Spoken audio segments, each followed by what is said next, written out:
Guys, put your hands together for Rod Matthews. All right, thank you very much. I was just having a conversation with Janelle at morning tea, towards the end of morning tea time, and she reminded me that Janelle used to work in the hospital, where they have standard operating procedures for everything. And as a result, trying to recruit people, you've got very strict procedures around how you go around recruitment. You've got panel interviews, you have to ask certain questions at certain times. Anyone in that position, just out of curiosity? Okay, sorry, Penny, where do you work? Shell Harbour Council. Okay, so it has to be a panel interview. And you have to prove that everyone's had an equal share. Okay, added degree of difficulty there, without a doubt. Sorry, was your hand up as well? Only panel interviewing, okay.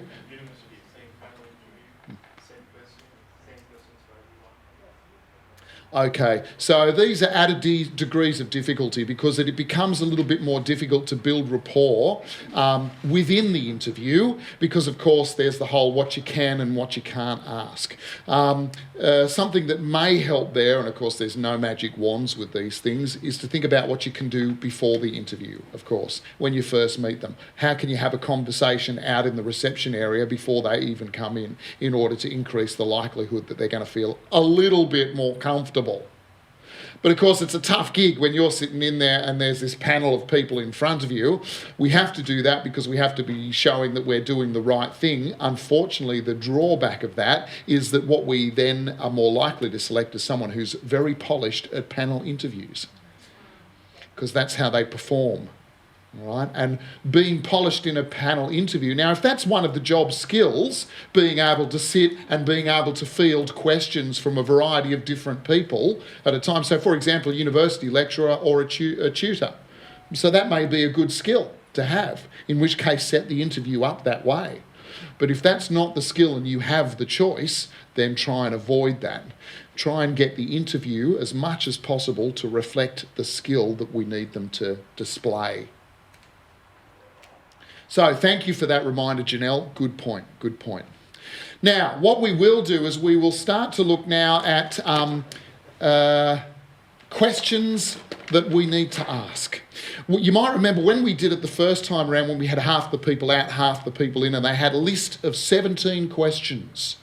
All right? And did you notice that? People just asking the questions and then ticking things off. Yep. All right? What's the effect of someone who's asking a whole battery of questions and just ticking things off? What's the effect to you on the other side of that? They're not listening. They're just going through the process, going through the motions. They're probably already decided, it's not me, it's someone else. I'm just the dumb bunny they've got to compare someone to. Can be the effect. So one of the mistakes is to go into an interview and think that it's all about questions. It's not. You know, maybe 5, 10 questions maximum. Really, the key thing is the questions you ask underneath those questions and what words the person chooses to use in order to answer those questions. So it's a listening exercise more than it is a questioning exercise.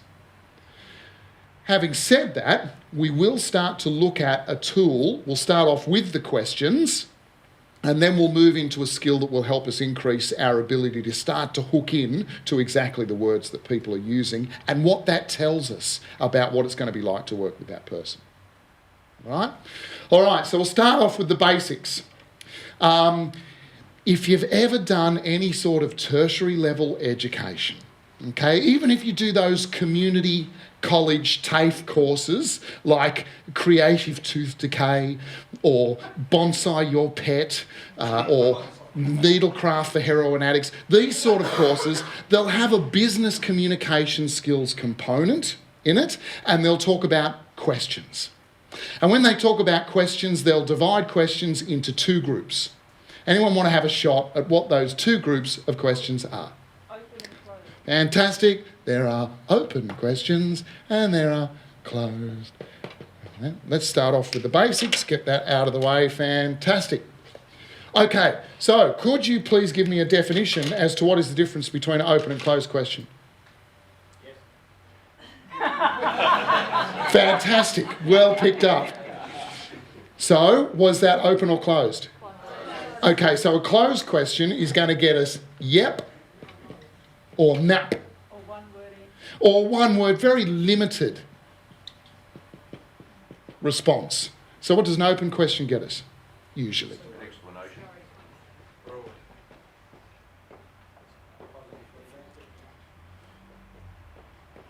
Great. INFO. Increased info. We're more likely to get an explanation, a sentence, a paragraph, that sort of thing. Okay, great. So, what words could I use at the beginning of a sentence that would mean that I'm setting myself up to get a yep or a nup? What words do you use at the beginning of a sentence to get yes or no? Have, is, do, Tell me how. did. Coming up. Tell me how. We'll come back to that one. Sorry? Oh, sorry. Are, can, will, would, should, could. And the opposites of these: haven't, isn't, don't, didn't, aren't, couldn't, wouldn't, shouldn't, willn't.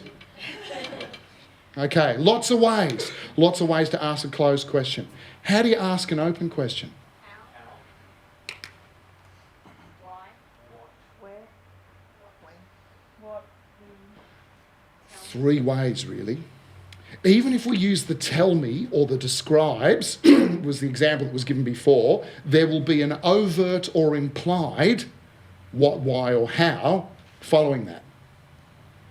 Now, when it comes to the when, where, who, okay, yes, strictly speaking, they probably are open questions.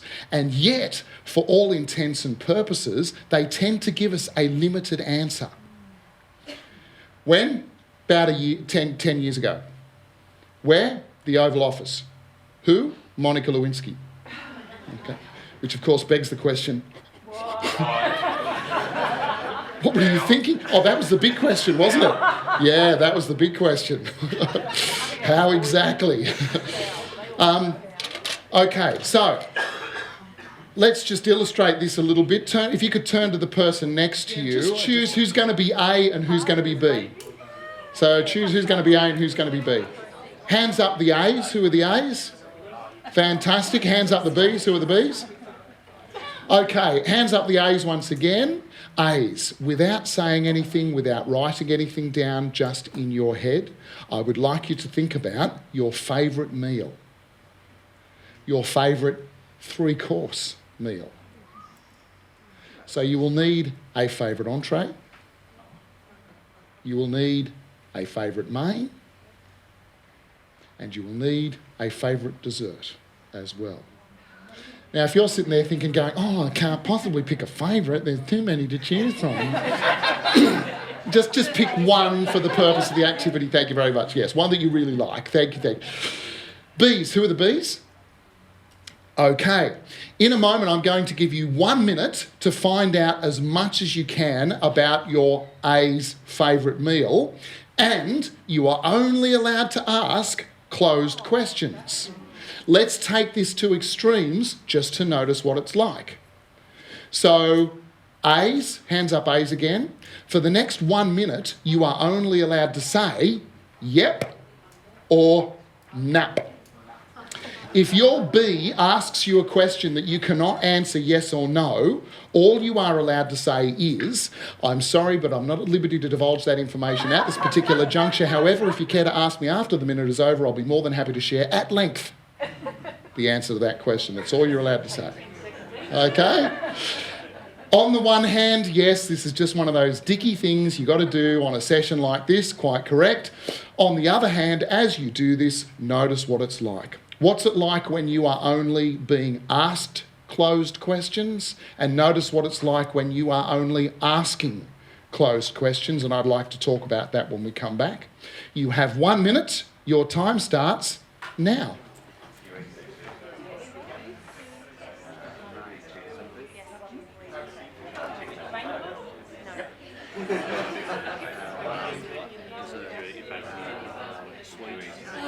Time's up.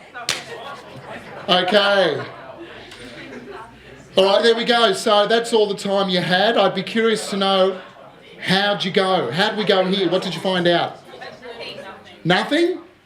I got on train, mate. Do you know what it's not? I know what it is. Can you list what it's not? I can. It's not seafood. It's not Indian. It's not Italian. It's not Mediterranean. It's not anything! It is cooked. I think it's from Jupiter, okay? Okay, so we're very good about, with the closed questions, we find out quickly what it's not. Excellent. I got on train, mate. Did you really? well done. What's the entree? Squid. What type of squid? You know, How's it Huh? cooked? I didn't ask that. Is it crumbed? Well, I didn't ask that. I thought it was good enough to get squid. This is what happens. We go, is it this? Nah. Is it that? Nah. Is it this? Nah. Is it that? Nah. Is it squid? Yes. Oh, all right. Let's move on. Is what happens. And so therefore we find an answer and we get so excited that we've finally got a yes that we stop there, we don't dig, and we move on. You gave me a minute. I ain't got a minute, Rod. Give me a break. What was the main, just out of curiosity? Fish and veg. Fish and veg. What type of veg? No, What type of fish? no, How is it cooked? didn't worry. It's my restaurant. I cook it the way I want. Exactly right. And if you don't like it, when it comes back, I'll spit on it and send. I've been to that restaurant. I didn't find out what it was that Nicole liked. That Nikki liked, but I did find out that she cooks at home with her partner. So whatever it was at home with her partner, and that's where she likes to have it. So if we do get information, sometimes not even helpful. All right? So we find out a lot about what it's not. We don't find out any detail. And if we do find out any information, it's not necessarily useful. Great. So what can we say if we had to sum up closed questions? What can we say? Waste of time. They're very low on information, but let's check whether they are totally without use or not. Let's just check that theory by doing the exact opposite. So bees, who are the bees? Oh, I think it's me one. Okay, so this time it's your turn. Pardon me, without saying anything, without writing anything down, just in your head. What is your favourite meal? 3-course meal. Entree. Main. And how much chocolate, your favourite dessert? A's, who are the A's? I'm going to give you 1 minute to find out enough about B's favourite meal with a view to be able to replicate it for them. You know, be that you cook it or be that take them to a restaurant or whatever it is. But I'm going to fix it a little bit. B's, who are the B's? What I want you to do is I want you to go berserk with the detail because I'm going to allow the A's to ask open questions. So they're going to say, what's your favourite entree? When they do that, what you've got to do is you can't just say prawn cocktail. What you've got to do is you go, oh, favourite entree. Well, the last time I had this favourite entree was a little restaurant in Manly, actually. You walk down the Corso and you get to the end of the Corso, the ocean end, not the ferry end. There's no good restaurants down there, and don't even bother with that end. Anyway, you get to the ocean end, you turn to your right, you go along, there's this wonderful little restaurant. We know it well. We walk in, the maitre d' always says, hello, Mr. Matthews, how are you? We've been there so often. And I hate it when they say king prawns on the menu, but you get those stupid, there's nothing king about a prawn that big. All right? This is what I want you to do. Bless you. I want you to go berserk with the details. A's, you are allowed to ask open questions. Notice what it's like. And we'll talk about that when we come back. Your time starts now.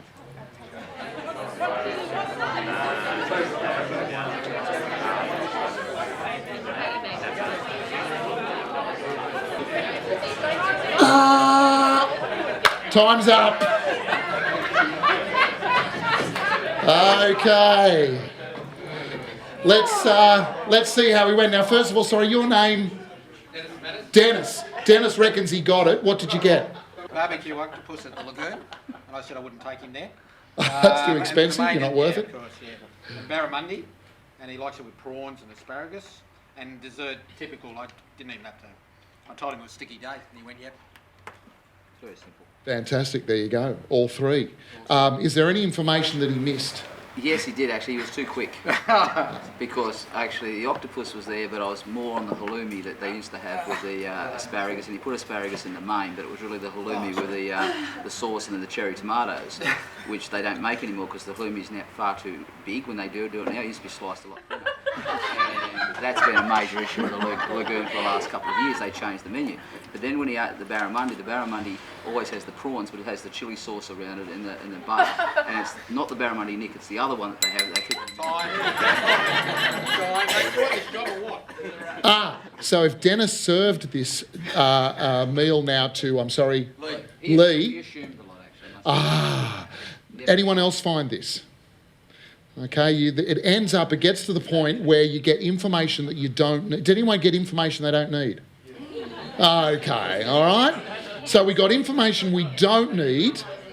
And so then what we do, because we're on a deadline, we assume information and we fill in the gaps. All right? So there's still a problem with open questions. What's the problem with open questions? Okay, they're quite high on info. And that's the problem because they are low on control. What happens when you ask an open question is you hand control of the direction of the conversation over to the other person, and they get to take it where they will. And where they will may be useful, it may not. Which is a great place to start, but then there'll come a point in time, won't there, where we'll go, okay, we've got to start to steer this puppy. Yeah.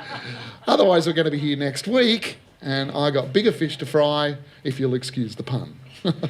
Okay. So the benefit of closed... Say again, sorry? Because the benefit of closed questions is they are quite high on control. So with closed questions, you get to say, are we going to go down here or are we going to head down there? And they go, there. And you go, okay. So now that we're here, do we go there or do we go there? And I go, okay. Now do we go here? Do we go there? So yeah, so the aim is, obviously, is that we need to...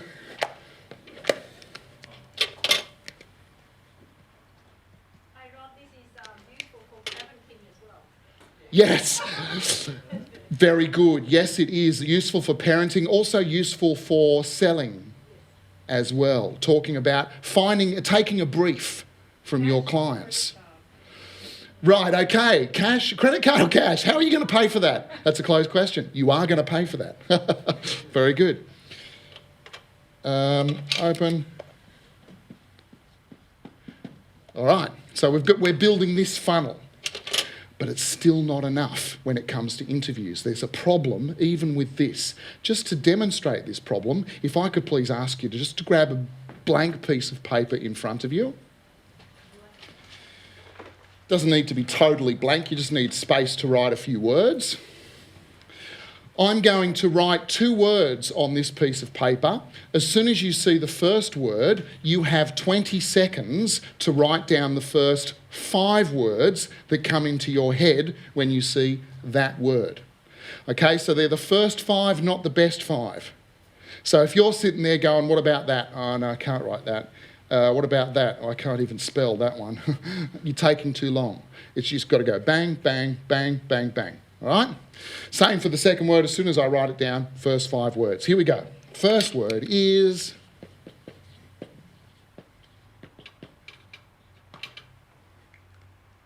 learning. Off you go. 20 seconds.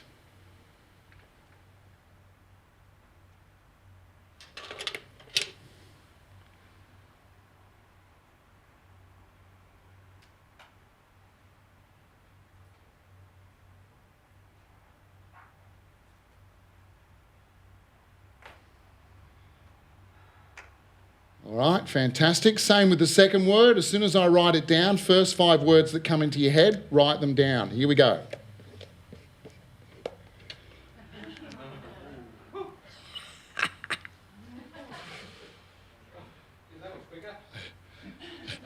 Yeah, only 5, mate, only 5.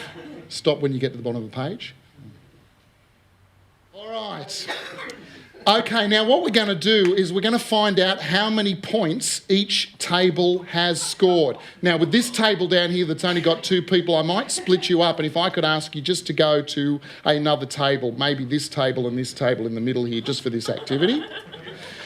Now, the way your team scores a point is your team scores 1 point every time everyone on the table has exactly the same word.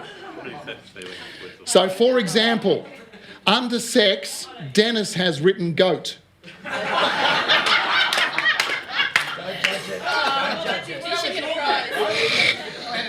Yeah, after me, thank you.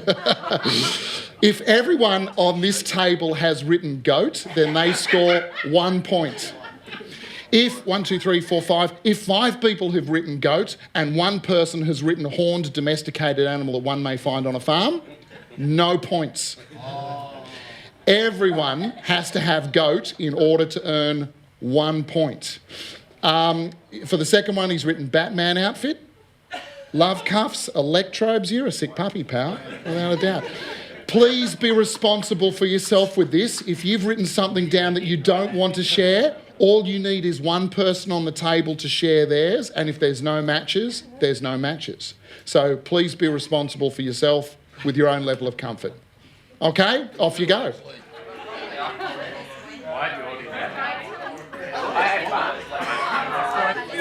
All right, let's see how many points each table has scored. We'll start over here. You have the amazing total of? 0. You have the amazing total of? Oh, you got 1. Woo, well done. Texas fun. Yeah. Is that right? Everyone had the word fun. Oh, you do too? Did that help or hinder? Don't answer that. It could be a long, long week. So 1? None? None? None, not even with Goat Boy. Quite a different animal.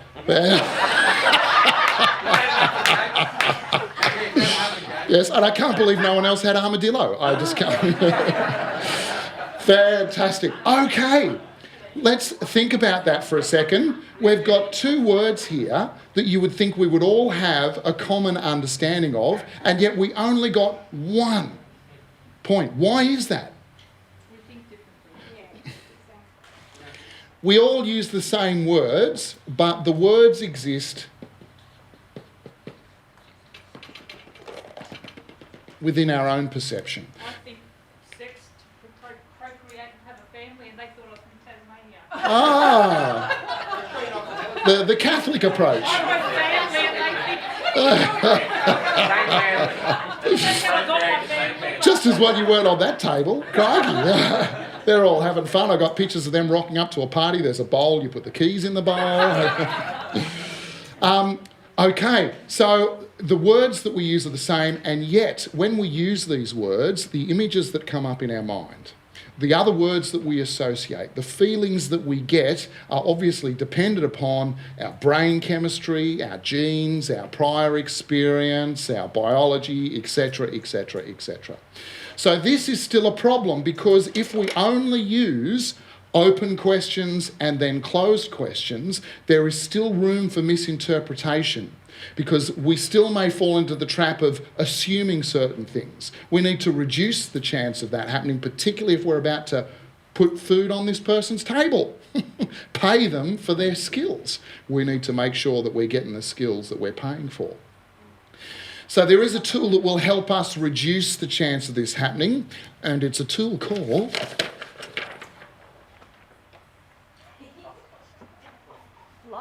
fluff busting. The concept here is, what was that? Yeah, that's right. Yes, fluff busting. It's actually a method for taking fluff out of the navels of old men. Oh, what a job that would be. Works on the concept that the words that we use are not specific. There is room for interpretation. So when we are busting the fluff, what we are doing is we are asking the speaker to be more specific around a particular word. And that particular word is of particular importance to us because there is a link between that word and what we're looking for. All right? Now, there are some pointer words that we can use in order to help us find this fluff. And if we can identify what these words will be before we go into the interview, and they're usually around the key selection criteria, you know, what it is you're looking for, the sorts of skills, experience, expertise, they'll be around those. So as soon as you hear a word that's peripheral to that word, we need to bust the fluff around that word, find out more information. How do we do this? Well, let's go back to primary school English. What's a noun? Yeah, it's a naming word, a person, a place, a thing. All right? Daniel is a noun. Wollongong is a noun. Chair is a noun. All right? So if someone says, I want a new job, for the sake of argument, the fluffy noun there is job. So if we want to find more information out about the noun job, the question that we ask will start with the word what.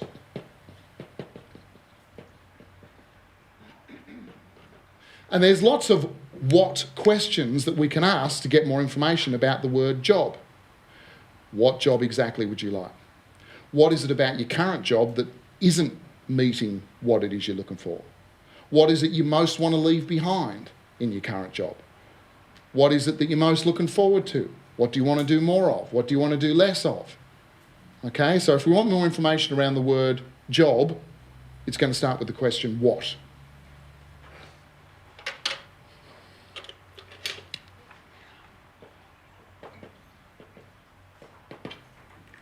High school English continued, primary school English continued. What's a verb? Doing word, to run, to jump, to skip. These are verbs. We don't run, jump, skip that much at work. What are work verbs? What are work verbs? Toil, slave, burn out. What else? Get it done. Get it done, complete, design, implement, discuss, deliver, build, test, communicate. These are work verbs. All right? So again, if we're clever, when we start to identify what it is we're looking for in this person, we can identify the verbs that are associated with that. And when someone says, we manage the implementation of the project, well, he's actually used two verbs there, haven't they? Manage the implementation of. So we can ask for more information. Yeah.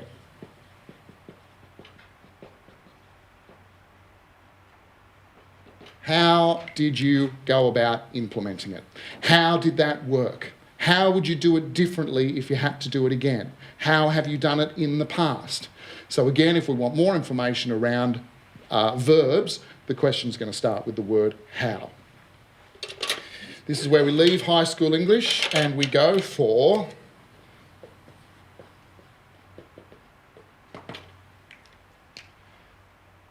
words that indicate that someone is operating from a rule. Include words like must, have to, can't, should. If people are using these words, there is an implied rule there.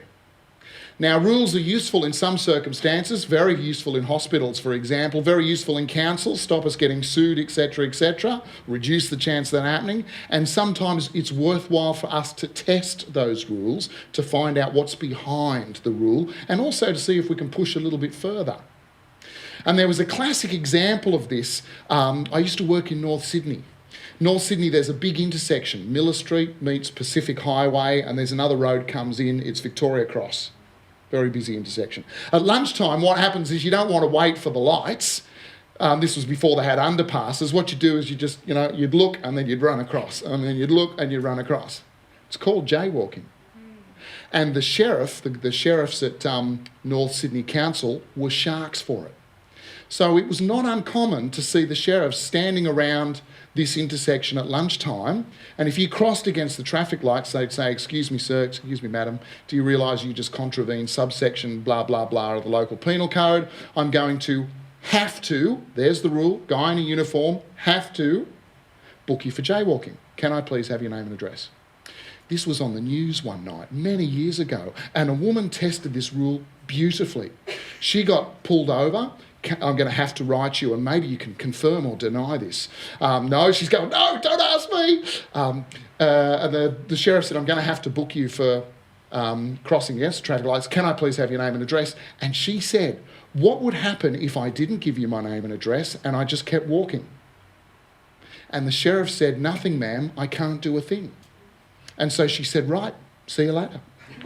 Off she walked. Apparently, jaywalking is not an arrestable offence. Like they can't physically, the sheriff are not allowed to physically restrain you for jaywalking. And I would never have known this had the lady not asked the rule testing question. What if? Yes.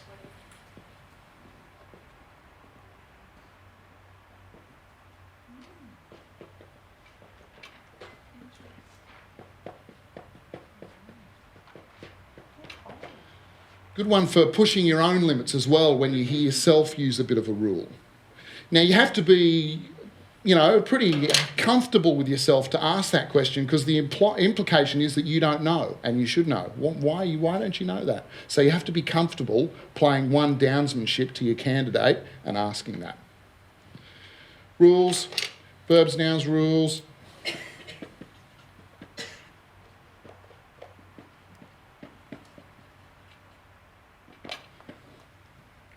Everyone generalises. We all do it. Everyone does it all the time. They're generalisations. Every, all, never. They is a generalisation as well. Two ways to test a generalisation. One is if you have rapport, one is if you don't have rapport. If you have rapport, you can just repeat the generalisation with a big question mark after it.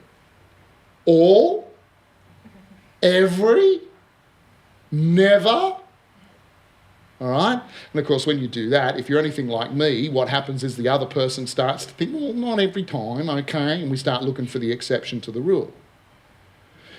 If you don't have that much rapport and you've got to be a little bit more careful, a better way to word the question is, can you think of a time when that wasn't the case? So if someone says, all bosses are bastards, then we say, can you think of a boss you had you liked? Oh yeah, there's this one guy, Mark. I wonder where Mark is now. He's a good fella. Yeah, okay? So we're looking for the opposite. So just for space sake, we'll go all. One more. What colour haven't I used yet?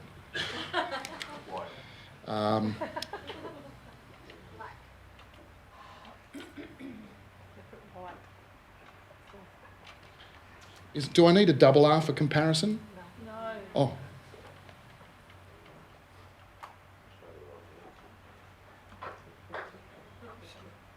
Optional extra.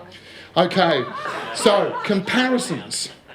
Words that indicate that someone is making a comparison include words like better, nice, easy, worse, tall, rich, good looking.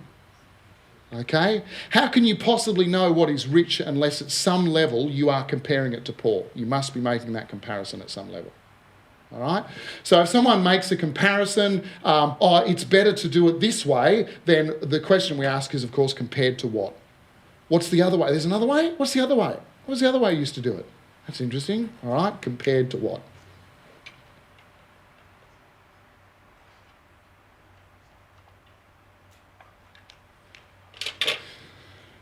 So, what we've got now is this fantastic questioning process. Open questions, fluff busting, closed questions. You ask an open question, hand control of the conversation over the other person. You keep your ear out for a particular word that you know is going to get you closer to one of your key selection criteria. As soon as you hear that word, you bust the fluff around that particular word.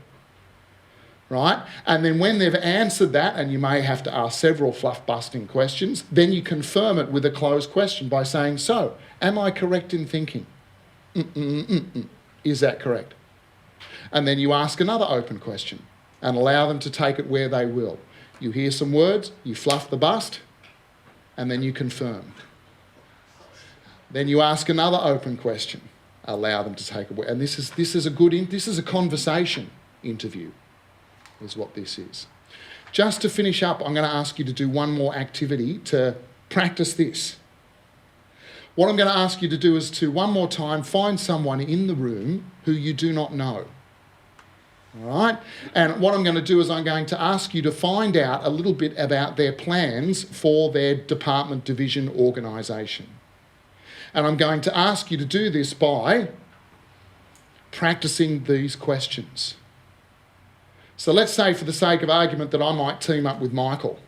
And the person who was expert at this was Detective Columbo. Does anyone remember Detective Columbo? Those who are old enough, any what do you call it, police show sort of thing. All right, and CSI, they do the same sort of thing. They ask these questions. So we're going to do the Columbo walk. All right. So I find Michael. We're going to walk around the room, and as we're walking around, I'm going to say, "So, tell me, what is it that you plan to do with your business?" Nice open question. Hands controller over to Michael. Michael answers that as best he can. He only needs to give me 1 or 2 sentences maximum, because we're practicing my ability to fluff bust. We're not practicing what Mark's thinking about for the organisation. It's about me practicing this. So Michael might say, "I'm going to increase profitability." And you go, "Okay, great. So what could we bust the fluff out of there?" So there's a how, and there's the profitability as a what. We'll go with the how, and we'll say, how exactly do you propose to go about increasing profitability? I'm going to reduce costs. Any particular costs? Salaries. Do you have anyone's job in mind? Yours. Okay, so let me get this straight. One of your first acts is going to be to sack me, is that correct? Yes. Okay, next question. All right, yeah. All right. So what I'm going to ask you to do is to stand up, find a partner, and just for the next couple of minutes, be Detective Columbo's.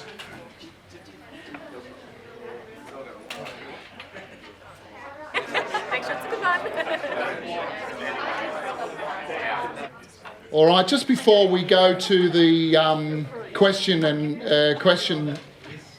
side of things, the question and answer session, just be curious to know, what's that like? What's it like? What do you have to do in order to be a really good Detective Columbo? You've got to really listen. There's a bit of a saying, are you listening or just waiting for your turn to talk? And often what happens when we're at barbecues, pubs, clubs, we've got friends over, we're not really listening, we're just waiting for our turn to talk because they've said something that's triggered something in us and we're just waiting for them to draw breath. All right? We have to, in an interview, we have to really be present with the person. And what this tool does is it helps us do that, because we've really got to listen for the next word that's going to get us closer. Fantastic. Secondly, what's it like when your fluff is being busted? Pretty good. So if you know the subject, it's actually quite flattery, isn't it? That's quite nice, being able to talk about, yeah, I can tell you that. What would happen if you didn't know your subject? You get sprung. You're going to get sprung really quickly. And that's the other benefit of this, is that it very quickly becomes evident as to the candidate's real levels of ability. Because if you start drilling down in a particular area and you start getting this sort of thing, we know we have reached the limit of their thinking on this particular topic. How cool is it to know that? Thank you very much for your input and for your participation this morning. Much appreciated. I'll end it there and I'll hand back over to Steve.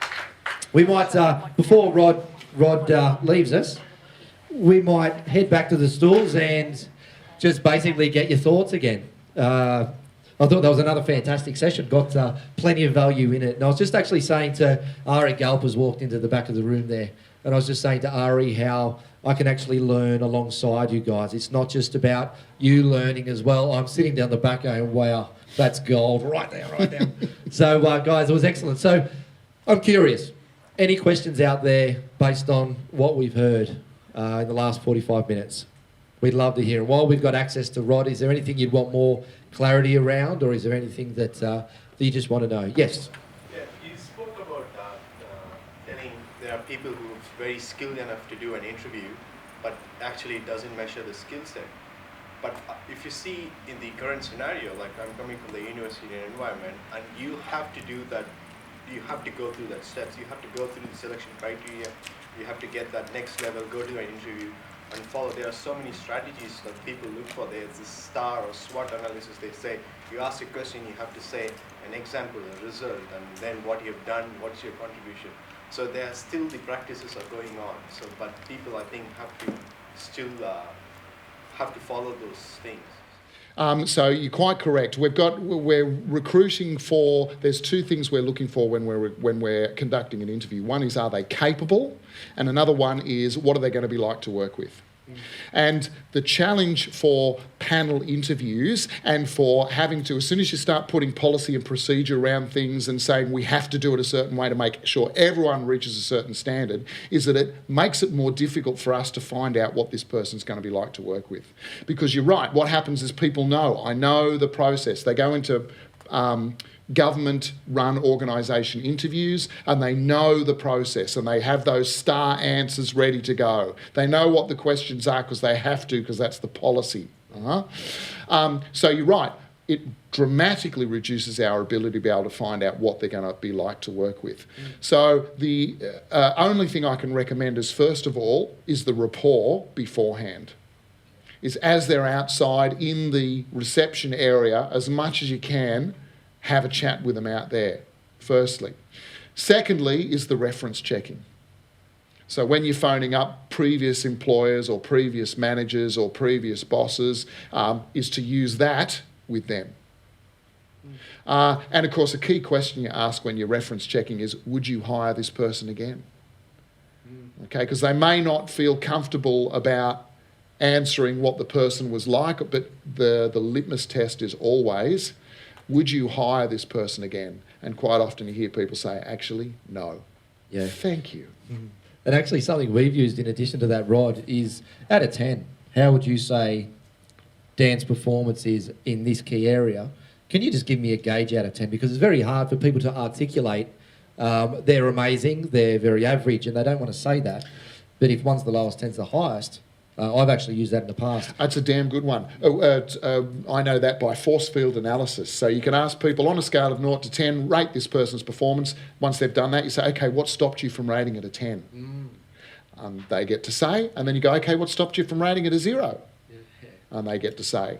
So that may help, because you're more likely to get things out there about what they're like to work with. Yeah. I hope that helps, but you're right. Is that helpful? Interview's challenging. Yeah. The other thing is about the opportunity cost.